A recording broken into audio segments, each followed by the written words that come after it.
Hello, ladies and gentlemen. This is Ukrainian show on Pod TV. My name is Sasha Star, and I would like to introduce the panel for today is Dr. Jonathan Lockwood. Welcome to the show, Jonathan. Oh, thank you. Great to have you. And Ivan Kucherenko from Kiev, Ukraine. Welcome to the show. Hi, Sasha. Hi, Jonathan. Hello, everyone. Also, we have present Mark Lee and founder of the network, Nick Poliveda. Welcome to the show. Full house, Sasha. Full house. Full house. Excellent. So we are going to discuss today a few things. First of all, the Ukrainians obviously in an attacking mode, and actually they're probing Russian defenses over all fronts. Keep Russians trying to guess where the major offense will happen. And nobody, even today, nobody except maybe Zaluzhny, the commander-in-chief of Ukrainian army, nobody knows where. Maybe it will be everywhere. Maybe in south. Maybe in the east. No one knows. In the meantime, Russia has several problems to take care of. Its economy, its politics, its Putin is visibly losing the power. Now even his own Kremlin propaganda on the first channel, they are now going in all different directions. Sometimes they're even accusing Putin directly of what's happening in this so-called special operation. Ivan, what do you know about that? And by the way, do you have any videos for today? Yeah, I have a really nice video. It's about consequences of the destroying of Kachomka. Oh, wow. So we can watch it now, and afterwards discuss what's going on the battlefield in Russia. Yep.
Oh, brilliant video, Ivan. Thank you so much.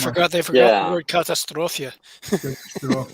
And actually, this video is about not about Russia and their another war crime, but it's about such pathetic organization as United Nations, which celebrated Russian language day on Tuesday and didn't say a word about destroying the Kakhovka Dam. And I really can't understand what United Nations is doing in the world. The organization which was created after the Second World War to prevent future wars in the world. The organization which aimed to fight hunger in the world, and it can defeat hunger in Africa for years. And during the war in Ukraine, we see that this organization is absolutely useless. Some Ukrainian activists, probably you've seen these pictures. They found a luxury United Nations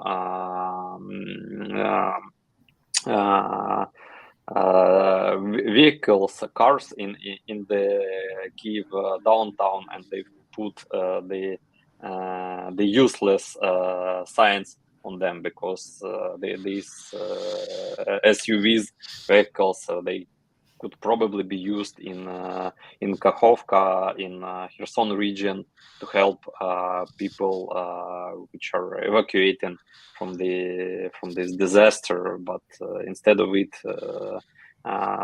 they're staying in the Kiev downtown. The employees of United Nations are receiving great salaries, sit in restaurants and speak how they're helping the world using just their tongues. So it's pathetic, actually. Ivan, I would like to assure you that the days of United Nations are numbered. There is no reason whatsoever today for this organization to exist, because obviously all this nonsense about helping the world, to cure the world problems, so on, it's not capable of doing any of this. It's not willing to do any of that. And remember, it came to replace a League of Nations from which USSR was banned for its aggression against Finland. And then it became a club of Second World War winners. So it was the US, England, France, Russia, and China. And then all the rest of the countries were joined in just to be there as a furniture. They don't decide anything. Nobody needs them, and they don't need this phony organization. And right now, even the problem is with at least one member of 5 founding members, Russia. First of all, Russia was not a member of original United Nations. It was USSR. And when USSR fell apart, finished, it was only 4 countries left. And then somehow they made under the table deal that, well, it used to be Soviet Union. Russia is about the same thing. So just replace Soviet Union quietly with Russia. There was never an assembly decision and a vote taken to get Russia in replacing Soviet Union. It's never been done. So Russia has no business to even seat in or be a member of United Nations. It's not. So this organization must go in the quickest period of time. Now, the main question is, okay, every war ends with the peace. And this war is no exception. It can go on for 10 years. It's quite possible. But even after 10 years, there will be a peace. Or if it will go until the end of the year, and Ukrainians will take over Crimea, and this probably most likely will be not sure at the end of war, but at least the end of this section of the war. So the second question, hold on. Yeah. Don't interrupt me, please. No problem. Thank you. Now, the second question is, once some agreement will be made with or without territories and so on, but some agreement, at least a ceasefire, who and how can guarantee Ukraine that in next 6, 9, 12 months, Russia will not strike again? Who is going to do this? So right now, the world, starting from United States and England, where they had meetings yesterday, and Europeans, they all trying to figure out how to make these guarantees worthwhile, because you remember Budapest Memorandum of 1994, that was not guarantee, and Ukrainians will never fall again for this trap. Jonathan, I would like to ask. I was waiting for that hand I grenade. know, so you're ready. I'm You're waiting ready. for the hand grenade. You're Okay, ready. here, yeah, give it to me. Here. The simple is very quick. What, in your opinion, the guarantees could be provided to Ukraine? By the way, I would like to mention one type of guarantee beside the full-fledged membership of NATO, is some agreements similar to what Israel did with West, the United States in particular, that Israel is not part of NATO, yet it's very well guaranteed. And one more thing about NATO, the West Germany became the part of NATO while being not united country, because German Democratic Republic, if you remember, there was such a country. They were not part of West Germany, obviously, and yet it was part of NATO. So is Ukraine, while being in war with Russia, could be a part of NATO? Jonathan, please tell us your Well, let's see. The one thing I can tell you just from the recent event of the blowing up of that Karpov Dam, one thing that they would have to almost have to be deployed to Ukraine for the immediate post-war and subsequent number of years would be at least to deploy a battalion, for at least a battalion from the an engineer battalion from the U.S. Army Corps of Engineers. Why? Because one thing that the U.S. Army Corps of Engineers does, aside from supplementing combat power with mines and other devices, is they build bridges, they build things, they help build dams and roads. And you could deploy a Corps of Engineers unit into Ukraine with the purpose of, with additional Ukrainian help, training Ukrainians in these things too, to help rebuild Ukraine, and specifically as a major project, rebuilding the dam. Which would greatly shorten the length of time required to make Crimea fully habitable again. The U.S. Army, I recommend that, just as a public statement, that the U.S. Army Corps of Engineers should begin making plans and submitting a suggestion for what it would be required for them to deploy to Ukraine, and specifically to the Crimea, in order to begin the rebuilding process, to accelerate it. Because that is one way that you're going to be able to help restore Ukraine, to make it a fully viable member. Admission to NATO, certainly, almost practically a given. Admission to NATO, a given. Admission to the European Union, a given. Because those are would be both the necessary pieces of a post-war peace that would be acceptable and useful for Ukraine. And as for Russia, as I've stated before, we should be practicing formulating a new version, 21st century version of the containment strategy that worked so well during the Cold War. We contain Russia. We build air defenses, an air defense belt and ballistic missile defense belt along NATO's eastern border, the easternmost countries, and that way you would have a shield, a ballistic missile defense shield, and a deterrent against future Russian aggression. Use that shield, under cover of which you then begin recovering and rebuilding Ukraine and making it economically viable as well as militarily viable. So, I mean, that would be my opinion in the short term and in immediate term.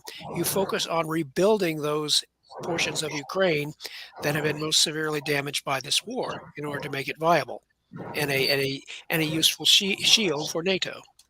Thank you, Jonathan. Mark, please address us.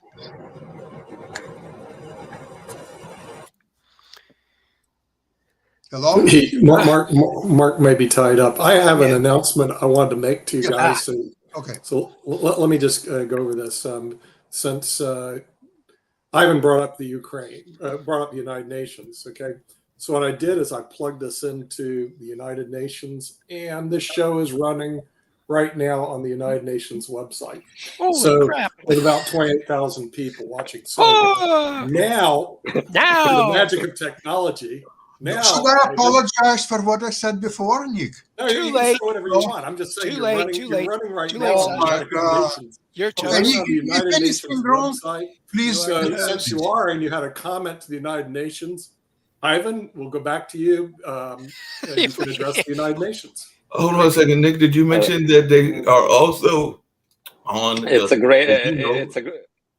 I gave them a moment, moment. Grenade to You your also hands, mentioned they were Ivan. on Spotify. And Yeah, on they're on iHeart. iHeart. Well, you do iHeart Radio and Spotify Radio. I just put them on the United Nations. So well, go ahead they're and also on address the United Spotify Nations. and iHeartRadio as They're well. all listening to you now. Um, 28,000. I think that today is the great and the only one moment to show that United Nations organization is really capable of bringing peace to this world, and to at least to stop talking and start acting. And to show this is quite simple. Russia should be banned from the Security Council of the United Nations. The Security Council of the United Nations should act severe towards Russia and making them to stop this aggression and to punish all the war criminals who are guilty in starting this war, including Vladimir Putin. And this is the only way to prove that United Nations was really established for doing this, or otherwise it should stop its existence like League of Nations done. And so there is no other way, I think. They've proved several times in the last 70 years that this is completely impotent organization that must go. There never be any viable decision in Ukrainian favor because of all these clowns from Asia, Africa, Latin America, and others. So it's not going to go through. That organization must go, kicked out of New York, and the new organization has to replace it. My friends in the United Nations, remember, it's going to happen, and very soon. Hello, bye. Oh, by the way, when you made that comment before, they knocked you off and then they put you back on again. Right. So just let you know. Okay, Yeah, but right now letting it you in. went through. Well, You can follow this on LinkedIn. If for those people who aren't doing this, if you want to follow it on the United Nations, go to LinkedIn groups, join the United Nations.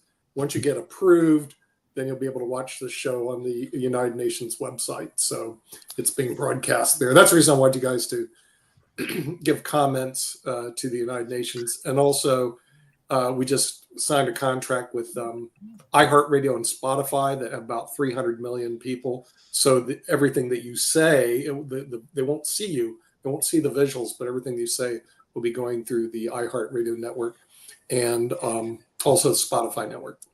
Well, Sasha, I must say you're echoing what former radio talk show host G. Gordon Liddy once said on his radio program in the 1990s. He says, "Get the UN out of the US and the US out of the UN." Exactly. You're not totally alone in that, because from my perspective, the United Nations was a premature attempt to lay the foundations for what people were calling world government. You know, they want to establish a world government. The only problem is that when you try to establish world government, you run headlong into what Lord Acton once said, because he said power corrupts, and absolute power tends to corrupt absolutely. Establishing a world government would be laying the groundwork of the foundation for absolute power being established, and therefore absolute corruption on the part of its leadership. So right now, the best you can do, given the fallibilities of human nature, is you have to rely on strong regional defense organizations such as NATO in order to establish stability to the greatest possible extent. And I would add a European Union. Yeah, exactly. For the economic aspect. Yeah, Hey, economic aspects. And I don't see any reason why Ukraine cannot start application and become a member of European Union. And many countries of European Unions are members of NATO. So that would It's an start. economic necessity for it's an economic necessity for Ukraine at this By, point by the way, to I become. want to tell you something interesting. Why it's so useful for Ukraine. Never mind NATO. NATO has obviously its own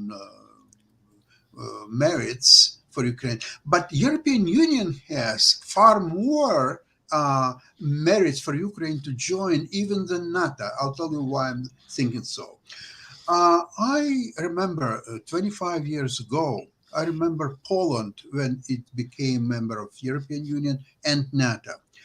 But European membership in European Union changed Poland much more dramatically than membership in NATO. I'll tell you why. Because European Union has own standards of production, of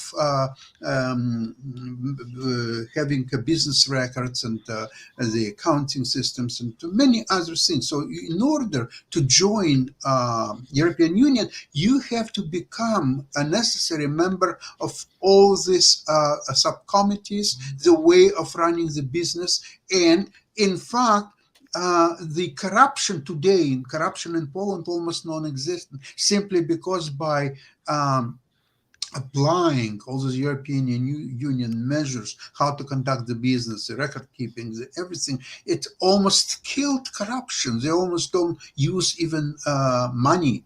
They're using the electronic payment system and so on, and there is very little, if any, corruption there. Probably there is, but I'm not aware of it. hey, So Sasha. Ukraine would be very useful to go through these steps to become a full-fledged member of European Union, to which will also help to kill corruption. Yes, Mark. Yeah, I had a question for both you and Ivan, because one of the other networks that this show is going to is GeoSaban, which, by the way, is one of the Indian largest podcasting networks. So the folks in there in India, and we know India has not necessarily been doing as much as they should in this war. So I didn't know if you had any message, particularly for the Indian government and the Indian citizens, that you and Ivan would like to share, since we know that they have not been doing as much as they should be doing. So since they will also be hearing this through that particular podcasting network, any messages that you have for the fine folks over there from India? Ivan, please start. It's great possibility to say that India is the largest democratic country in the world. Actually, it's largest democracy country in the world. Should at least stay on the side of all democratic countries and stop doing business with Russia, because in this war, in this world, there are only two sides. I would like to address our friends from India. So after Second World War, the Soviet Union became the leader of so-called Warsaw Pact. Not only that, it supported many countries like Cuba, like some African countries, and by the way, India and many other Asian countries as well, and of course Latin America. Okay. Do you understand how Soviet Union, such a poor country, which citizens don't have toilets in their apartments and houses, how when they had the lineups to buy bread, how that country could support half of the world? Because it didn't care about its own citizens. So how countries that can take care of its own citizens can be viewed as a country that you have to be friends with or so on, because if it doesn't care about its own citizens, it doesn't care about any citizens. So think about more when you're trying to figure out that, oh, Russia historically it's our friends or so on. No, it's not. It's not friend to anybody. It's not friend to its own people. Full stop, period. Think about it. Thank you. Mark, Yep. we've done our job. Yep, you've done your job. You've got the message to the folks in India, and hopefully they will hear that message and everything. Yes. So And I might add that as another observer once pointed out, nations do not have friends; they have interests. Yep. And when you are in good relations with another nation, it means that you have interests in common. So therefore you have common goals, and therefore you can be what appears on the surface to be friendship, but it is instead what it is in fact is a recognition of mutual interests and that are compatible. So you can cooperate. And that is what NATO has done successfully so far with its collective defense philosophy. Yep. Yep. Well, what was in common ever between India and Russia and many other countries in, like, in Latin America and elsewhere? It's only one thing: the hatred for United States of America. That's the only thing in common. And that hatred, anybody was in the world successful with that? Anybody has made any progress just by hatred of the United States of America? Nothing happening. Everybody hates the United States, and where is the United States, and where is the rest of the world? So wake up, India. You are doing great thing. You have democracy, not in a Western understanding of the world, but you have something, and you can continue to develop and become a real democracy. And I wish that will happen. But you have to reevaluate your admiration of Soviet Union, Russia, and all this. This country is doomed. It's not going to exist much longer. You'll see. Ukraine will take care of it. Right? One of the quick question.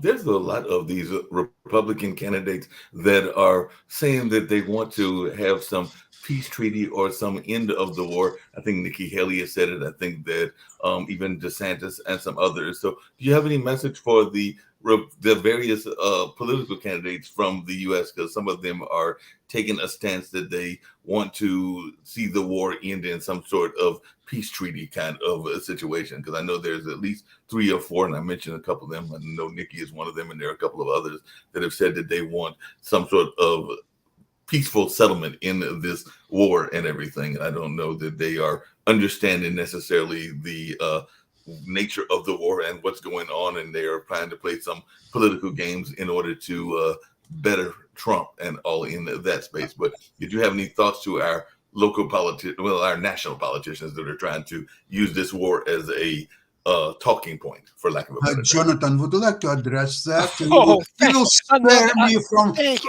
swearing, okay? I will jump on this grenade for you. You just remember, you owe me. Yes. You owe me one.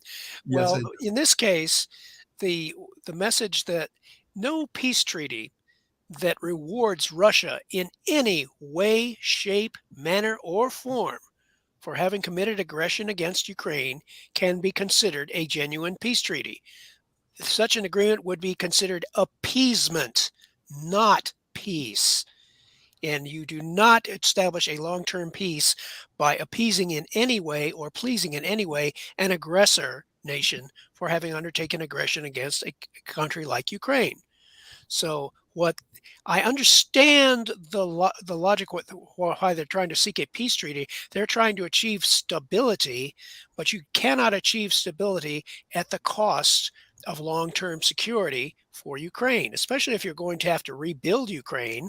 If NATO and the European Union cooperate to rebuild Ukraine, you cannot do this on the basis of a so-called peace treaty that it rewards Russia in any way for having started the war, because you're giving Russia an incentive for re-engaging in aggression again in the future, should it choose to do so, because they will have seen that the penalty for doing so is not the destruction of their country, but rather instead some more inconveniences to put up with. So in this case, all the presidential candidates should be wary of being cast in the role of appeasing Russia unnecessarily by a peace treaty, especially since the Ukrainian counteroffensive may well render such a point or an argument, may well render their position completely moot, completely irrelevant. the Ukrainian counteroffensive, which is being very skillfully conducted, as far as we can tell. They're basically pushing on all sectors of the front and exploiting what successes they get, and holding off on the full commitment of their reserve until the right moment. They still have not, as far as we can tell, launched their main effort or committed their main reserve to that section of the front. So U.S. presidential candidates should be wary of committing in advance to that we will go for a peace treaty, because then you're putting yourself almost in the position of General George McClellan during the Civil War, when he ran for president in 1864 against Lincoln. And his position, if he had won the presidency, he would have appeased the South. He would have sought a peace treaty, recognized the South, and we would have a very much worse position today than had Lincoln not successfully won the presidency. So there is political precedent. Do not prematurely commit to appeasement or peace at any price. Jonathan, thank you very much. You're very eloquent as always, but I'd like to. I have my moments. I You have some not so great quarter hours, kind of like I would like Wagnerian opera. Before we will finish our program, I'd like to mention that in somewhere in the 30s of last century, the European Western leaders were trying to appease one Austrian-born politician, and we know what's happened subsequently. I hope nothing of that will happen this time. I would like to thank you all for today's program. Thank you so much, everybody. And we'll see you Tuesday, same place, same time. Slava Ukraini! Героям слава. Thank you. Bye. Bye-bye.